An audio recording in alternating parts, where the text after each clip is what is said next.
Hi class, this is Emily Henderson, and here's my presentation on purchasing ownership through membership interest purchase agreements. To begin, I wanted to start with a little bit of levity. Here's a meme I found about purchasing companies. The meme says, "I was very lonely, so I bought some shares. It is nice to have a bit of company." It is nice to have a bit of company, especially when it's profiting you well. But how can you acquire some company? Company can be acquired through 3 different agreements. Each of these agreements identify the parties involved, what is being purchased, how it is being purchased, as well as the rights and warranties of the seller and investor. To determine which type of agreement is needed, we would need to look at what is being sold and by whom. For my hypothetical, I used the company called Ghost Boards, LLC. Ghost Boards was once a Utah limited liability company. However, they recently converted to a Delaware corporation. For my hypothetical, the company is going to be used as though it was still an LLC. So what is Ghost Boards? Ghost Boards is a company based in Utah that makes and sells customizable clear acrylic skateboards. When I met the owners of Ghost Boards, their product had been the subject of a popular social media post. A teen in another part of the country had made a TikTok with a board they manufactured, and people wanted one. Soon the orders were coming in, but at rates the company could not handle. They weren't prepared for that much growth in such a short period of time. But growing a company was the goal of one of the owners. So it was viewed as a great problem to have. If you want to learn more about their experience, you can watch the video linked in this slide. Ghost Boards hustled and found ways to increase their supplies.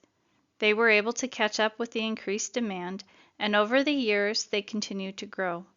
They grew out of the garage and into a store.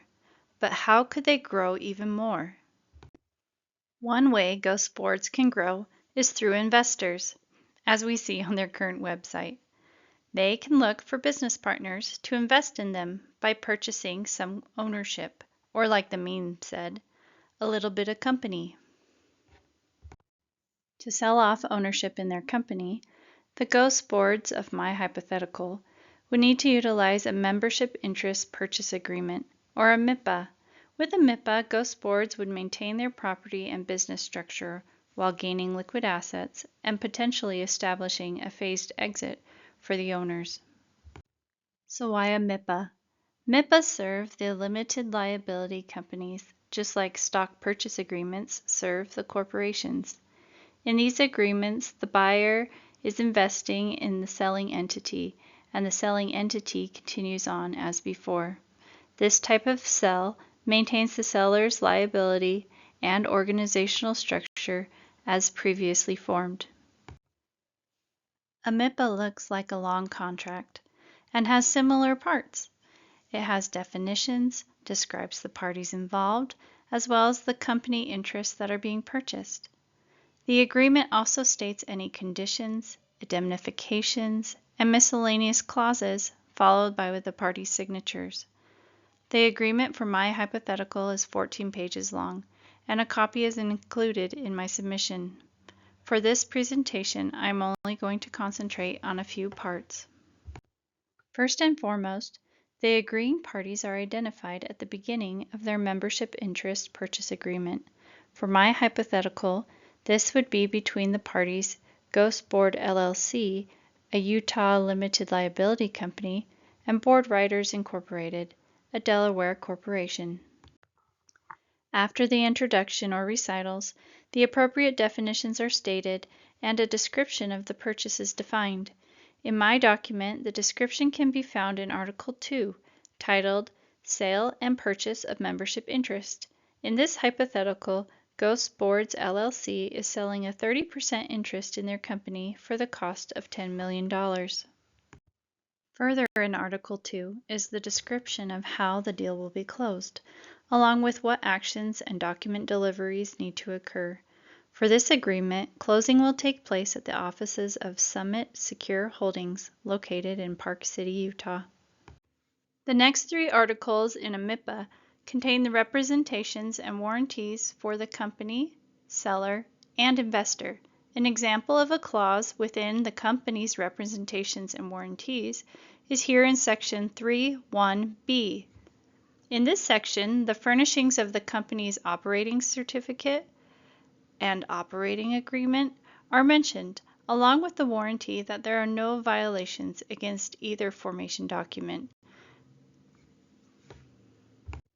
In the seller's representations, there is a section which discusses any current litigation. This section is of particular importance to any investor as they would assume liability, albeit limited liability, but they would assume liability within a membership interest purchase agreement. Following any articles on conditions and indemnification sections is the article that contains all the miscellaneous provisions. These provisions are small but powerful for when the parties address any discord within their agreement. To highlight one of these provisions, look at section 8(2). This section includes instructions on how notices are to be given. A sentence I found interesting in the template I used was the request that email communications are followed up by hard copies sent in by first-class mail. To conclude the agreement, both parties sign the signature page, which states that the parties intend to be bound to the agreement. This page includes title information and contact information for each of the parties involved. Following the MIPA's signature page are the exhibits. Examples of standard exhibits include the bill of sale, potential definitions, and the non-foreign affidavit. Of the listed examples, the non-foreign affidavit is probably the least recognized. This affidavit is required by the Internal Revenue Code and is used to certify that the seller is not a foreign entity. It states the taxpayer identification number along with the entity's principal address. Thanks for watching, and I hope you learned a little bit more about buying a bit of company.